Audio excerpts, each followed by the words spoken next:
My stupid boss wanted to leave me with nothing, but he doesn't know how to think ahead. I graduated from university a few years ago and immediately started looking for a job in my specialty marketing. Entry-level marketing jobs were hard to find, so when I was offered a position combining marketing and sales support, I took it on the spot. The company was medium-sized and specialized in recruiting, contractors and headhunting. In addition, they subcontracted for a technology provider in recruiting, which perfectly coincided with my other passion, technology.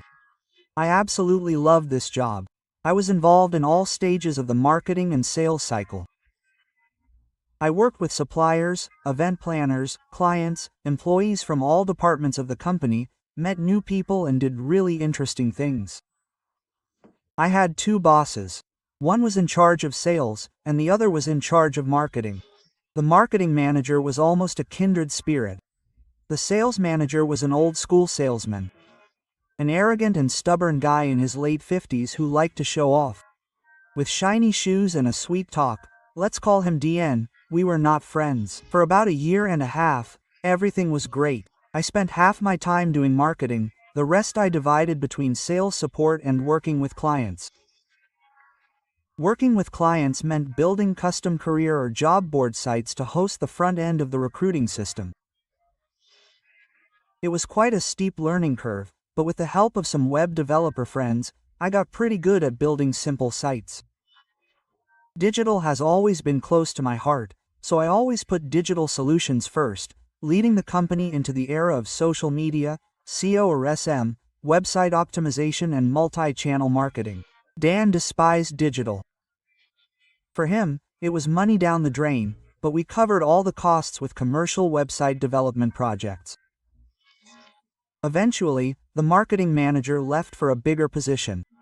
Instead of promoting me or hiring a replacement, the company handed over marketing responsibilities to DN. Dan's changes were immediate and sweeping. He eliminated the technology budget. He required that 50% of my time be spent on sales support to improve the sales team's efficiency. He included customer service in his team's income. He rewrote my annual goals to fit entirely with the sales team's plan, not the marketing team's. When I objected, he pulled me aside for a friendly chat and told me that if I didn't like it, I could always quit. Of course, I complained about him to my former marketing manager over drinks. After listening sympathetically for about 45 minutes, she raised her hand, said stop, and gave me some life advice. Any job rewards you twice. The first is the salary you get now. The second is the experience that will become your capital in the future. So, trust me, the money is still rolling in nicely, but the knowledge is not. So either find opportunities to grow or change jobs. I took her advice and worked my ass off for the next year. Did digital work outside of work hours. Made friends with the support and development teams at the tech vendor. Went to developer meetups and conferences, learned, and got industry certifications. Joined national marketing and digital marketer associations. Scoured blogs, articles, emailed people, grabbed every opportunity to improve my knowledge and skills. And sat with a smile on my face in sales meetings while Dan assigned me dumb routine work so that his team of flaball could pretend that they were the ones driving the company's explosive growth. And the growth was indeed so impressive that the company was bought out, and then Dan screwed me. You see, managers have the authority to distribute a pool of shares among high-performing employees. These shares have no real value and are not traded, but in the event of a management buyout, they suddenly become valuable and very valuable. Dan saw fit to reward every salesperson on his team with a generous share package. But I was not blessed with such generosity. I had a verbal agreement with the previous marketing manager that the pool would be green for the entire team. So I was, to put it mildly, in shock when I realized that I had been removed from it. I asked Dan about this agreement, to which he, I quote, replied, "But a verbal agreement means nothing. You are not selling anything, you did not build this business, which means you will not get a share."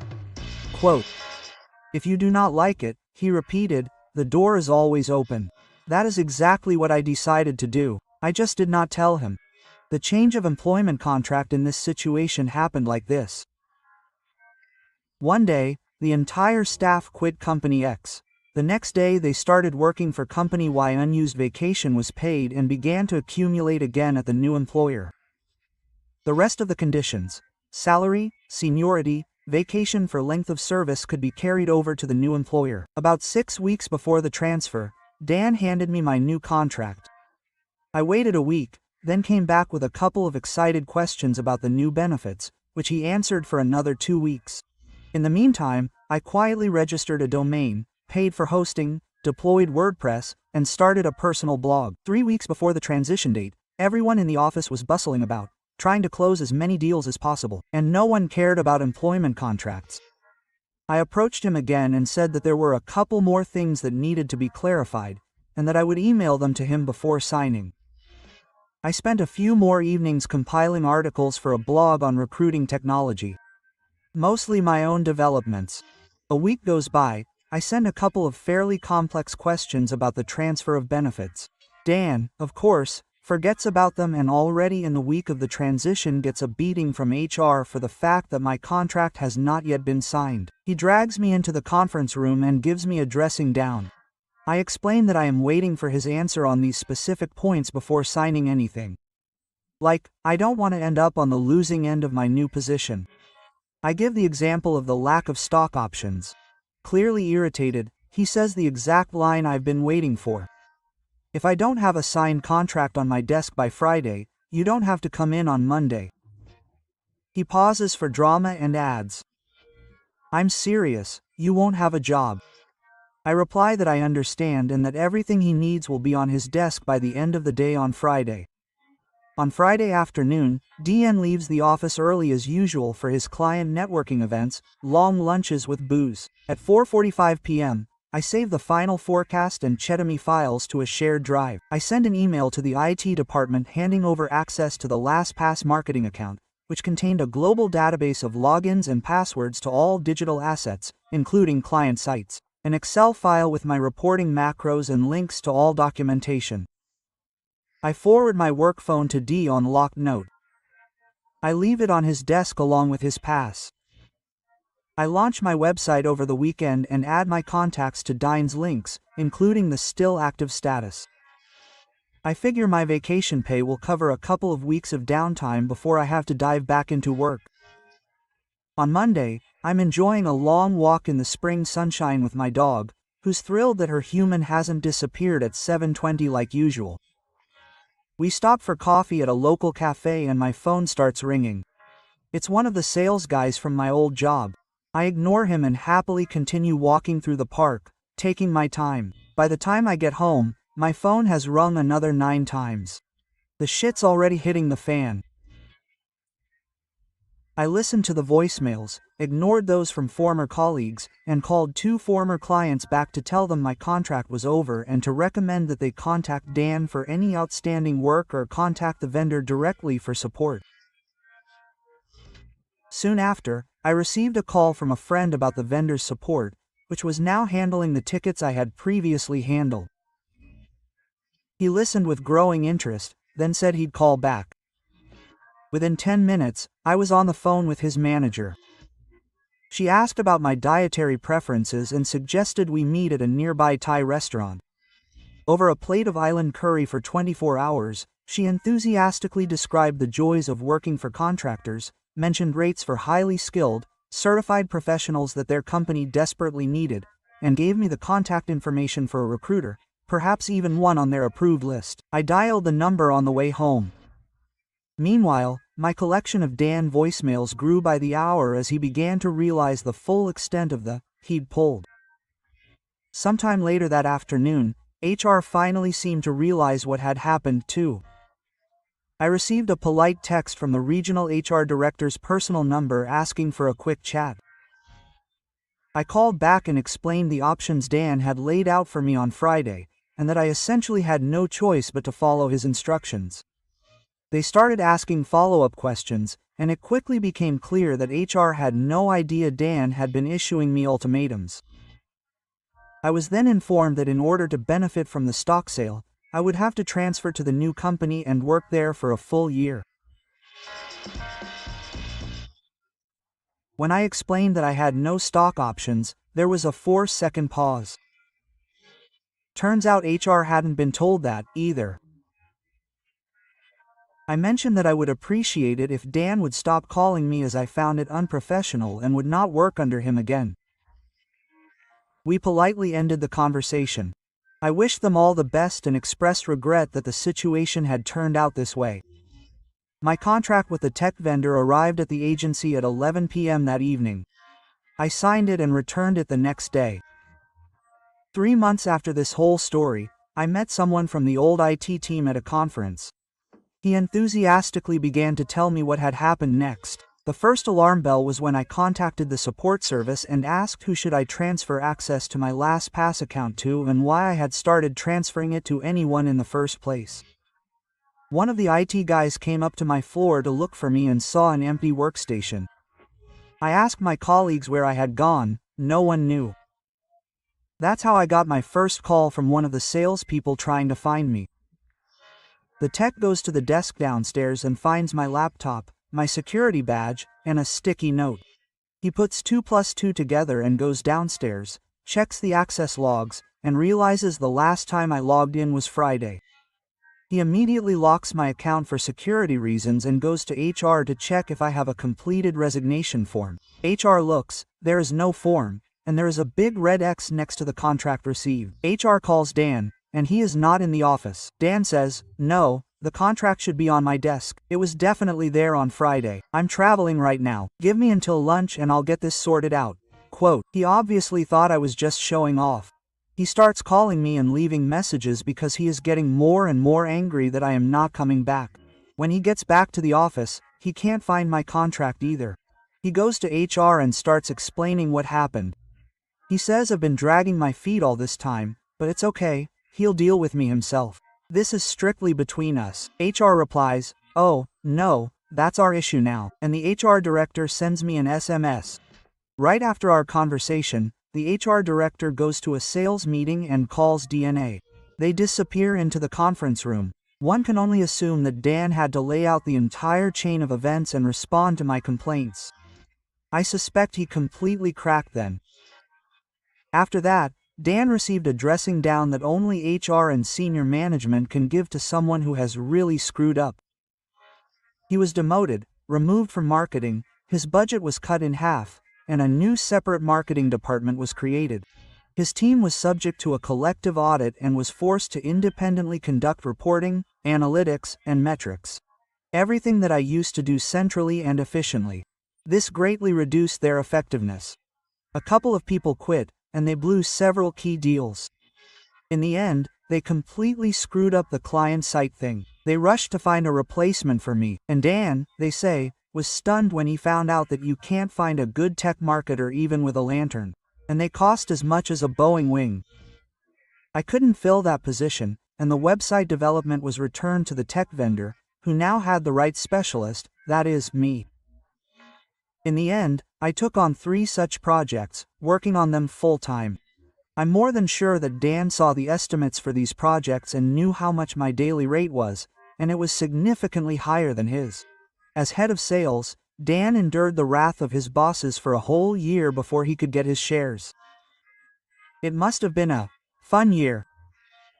He tried to run away 2 weeks after his anniversary, but the company gave him 6 months of work plus a year-long ban on working in the industry. All the money from the stocks would have gone on living in that time, unless I moved to another city or industry.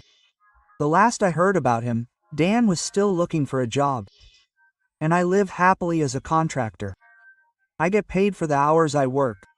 And I work as many hours as I want. My former marketing boss is now a vice president for some reason in a large international company.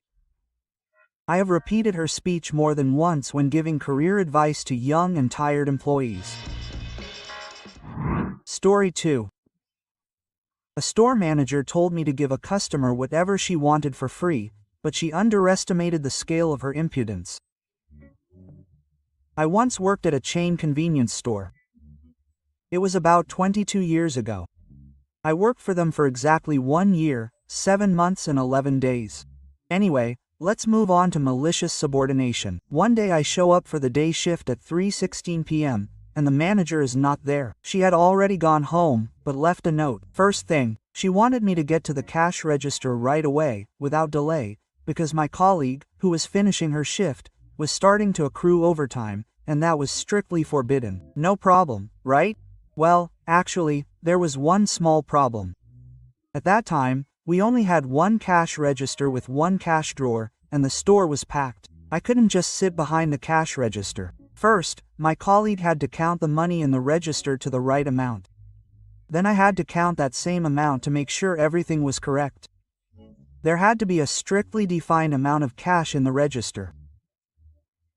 She would count down to that amount, write down the remainder to check it against the total sales for the shift, and I would count up to that amount to make sure she hadn't made a mistake.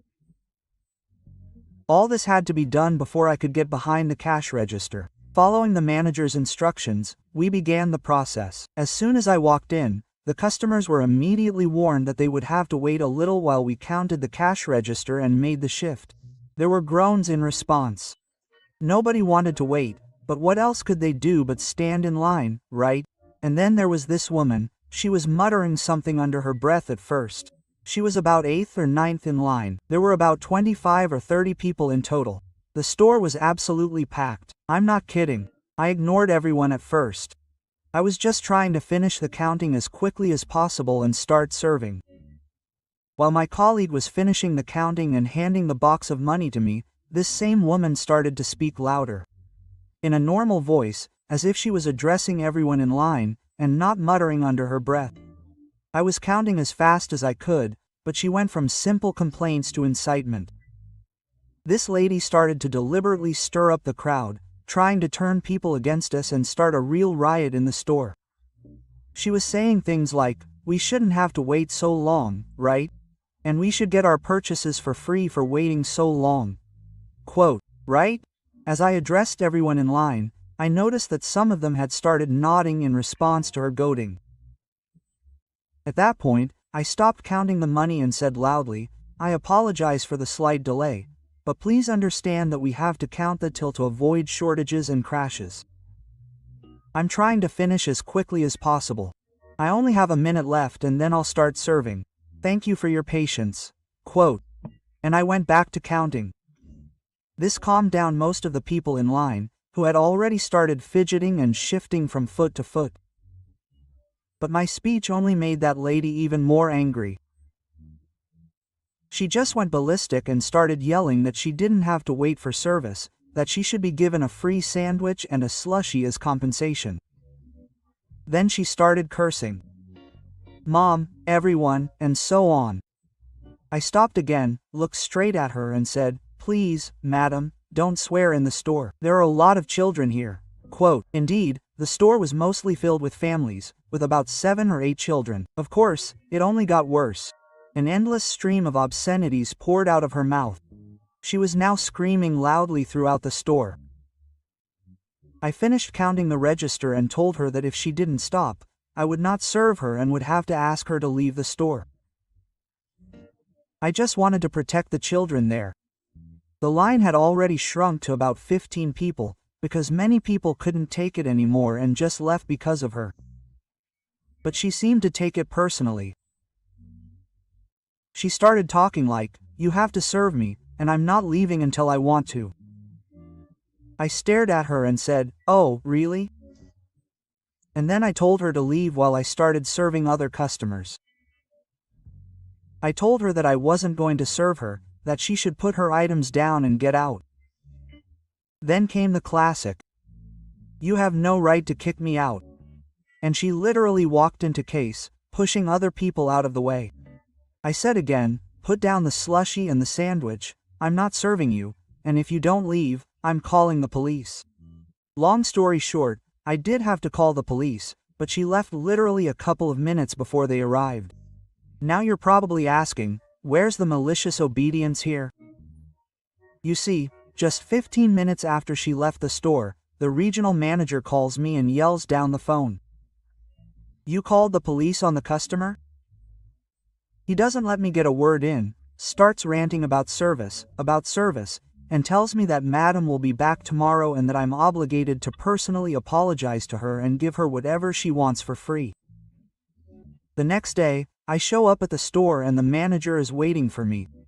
She immediately calls me into the office, where she gives me a reprimand for my impudent behavior with the client and for throwing her out without a good reason. The manager does not let me say a word in my defense. Then she says that when the lady comes, I am obliged to apologize to her, and everything she brings to the checkout will be free. I was simply stunned. My plan was simple. Wait for her to come, tell her to, off and quit, slamming the door. But everything went a little off plan. A few hours later, when the manager had already gone home and I was standing at the checkout, that same lady comes in, and not alone, but with her father, husband, cousin, sister and a bunch of children. They all grab baskets and start filling them with goods.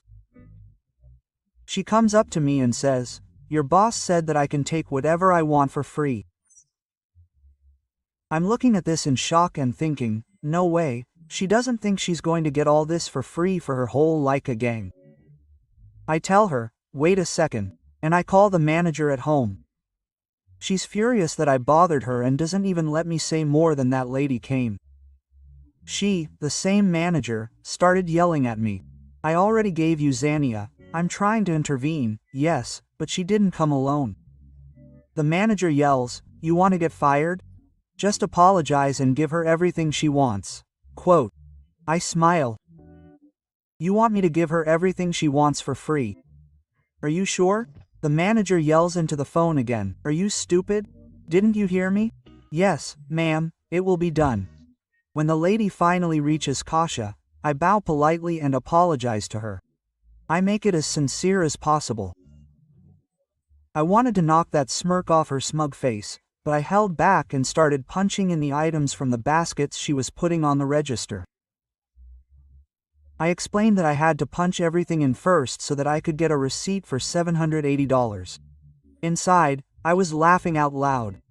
The next day, when I came to work, a whole gang of punks was already waiting for me, the store manager, the regular manager, the district manager, and a company security officer.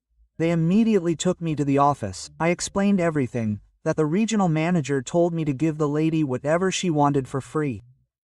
And when she showed up with her whole family, I called the manager at home, because I was almost sure that she didn't mean the whole gang. The manager yells at me again.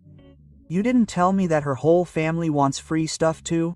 I calmly respond, "I tried to tell you, but you wouldn't listen. You called me stupid and asked if I wanted to be fired, so I did as you said."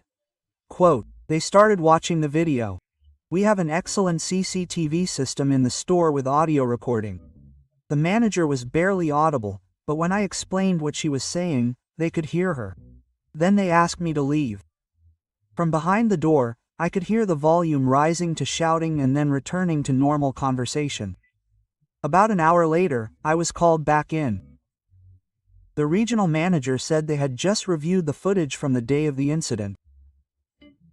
He apologized to me, said that the lady had called the office and lied through her teeth, and the district manager hadn't bothered to review the footage before calling him. Said that if he had done his job properly, this whole mess wouldn't have happened. Then they added that Adama was now banned from the store for life. If she shows up, call the police immediately and issue a ban on visiting. That's it. I never saw that lady again. And 2 weeks later we had a new district manager and a new store manager. I still remember that story with pleasure.